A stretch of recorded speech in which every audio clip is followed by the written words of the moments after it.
नमस्कार। प्रेरक कहानियाँ में आज की कहानी है संदूक। सविता देवी 75 साल की हो गई हैं। उनके पति का देहांत तब हो गया जब वो 55 वर्ष की थीं। उनके 3 पुत्र हैं। सविता जी एक छोटे से पुराने घर में रहती हैं जिसको उनके पति ने ही बनवाया था।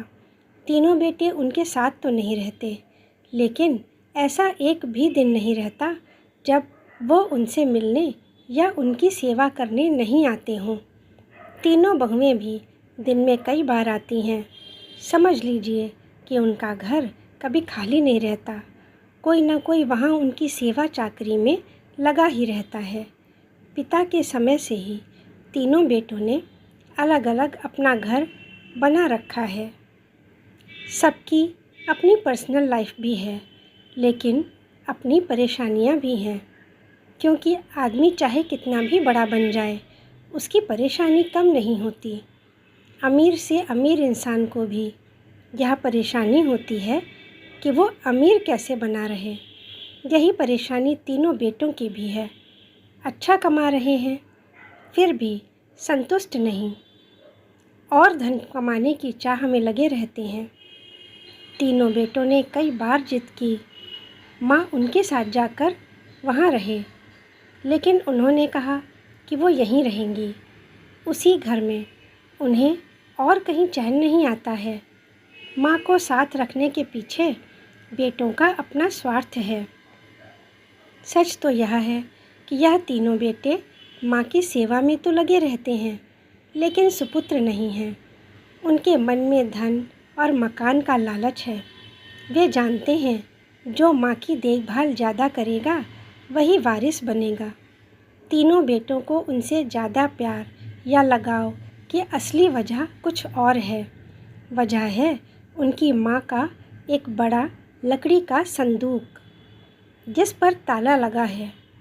यह संदूक इनके जीवन में बहुत अहम भूमिका रखता है। इस संदूक के अंदर क्या है और कितना है, ये ना तो इन तीनों बेटों को पता है, ना ही इनकी पत्नियों को।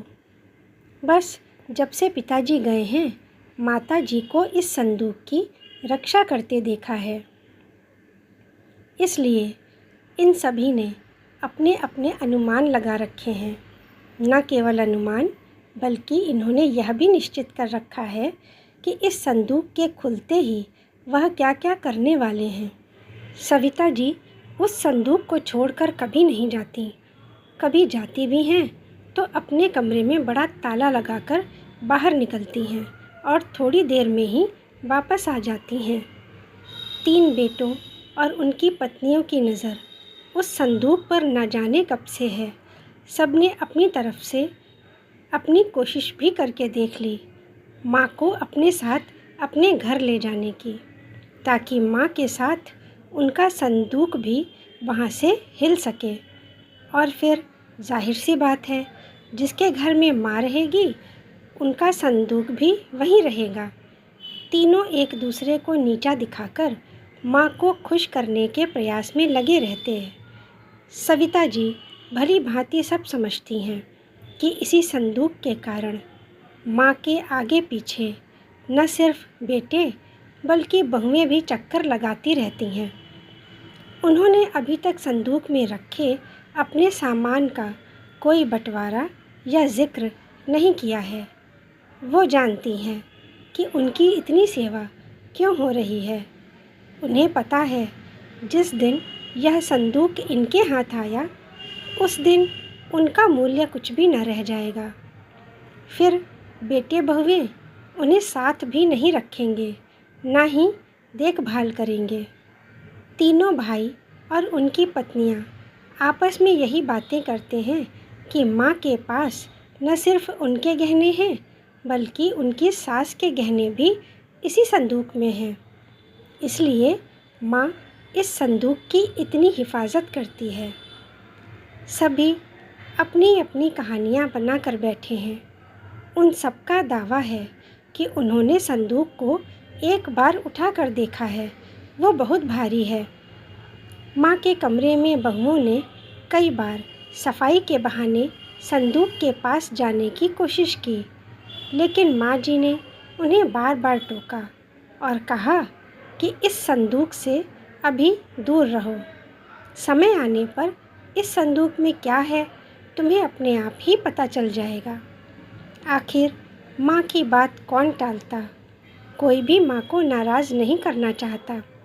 इसलिए तीनों ही अपने अपने तरीके से माँ का अच्छा बेटा और अच्छी बहू बनने की कोशिश कर रहे हैं। रात में कोई ना कोई माँ के घर में ज़रूर रुकता, लेकिन सविता जी उसे अपने कमरे में सोने नहीं देती थी। इस तरह सविता जी ने इस संदूक के सहारे 20 साल निकाल दिए। एक दिन उनकी तबीयत ठीक नहीं थी।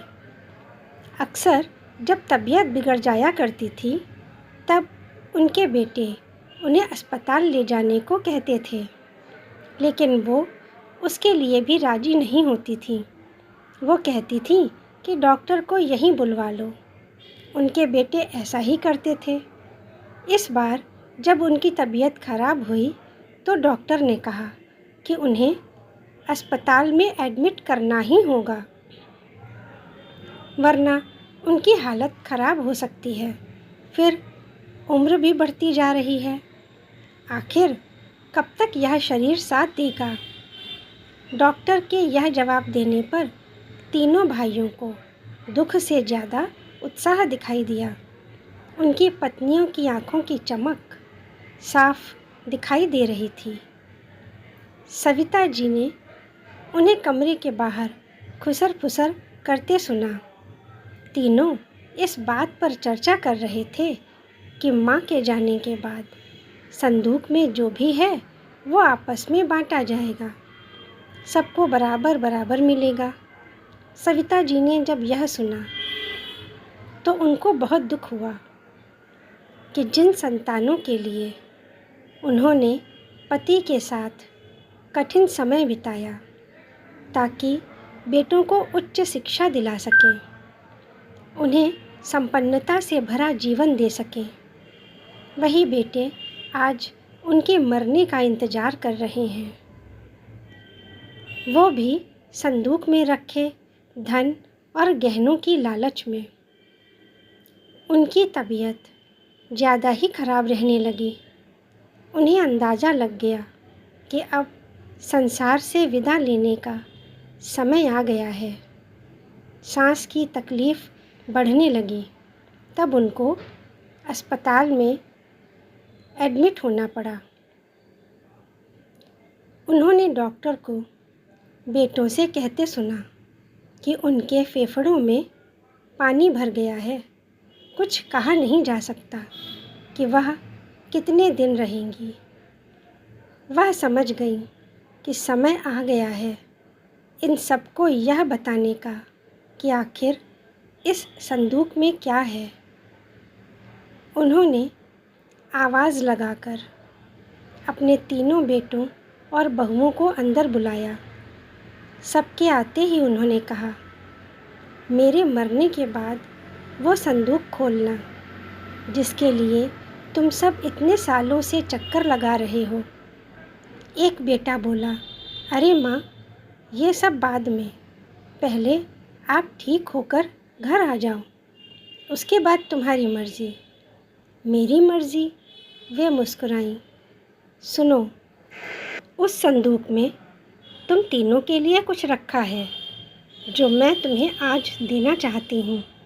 माँ ने अपने तकिए के नीचे से एक चाबी निकाली और बेटे को दे दी। वहाँ खड़े सभी बेटे और बहुओं की धड़कन तेज थी। आज उनके बरसों का इंतज़ार ख़त्म हो रहा था।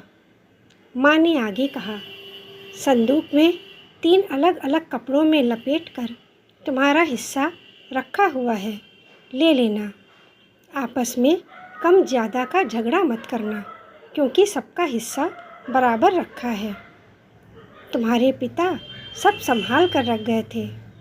मैं तो बस इंतज़ार कर रही थी कि सही समय आए और तुम लोगों को ये सौंपकर मैं भी उनके पास जा सकूं, उनका आभार जता सकूं, क्योंकि उनके कारण ही मुझ अकेली को सब सुख प्राप्त हुए।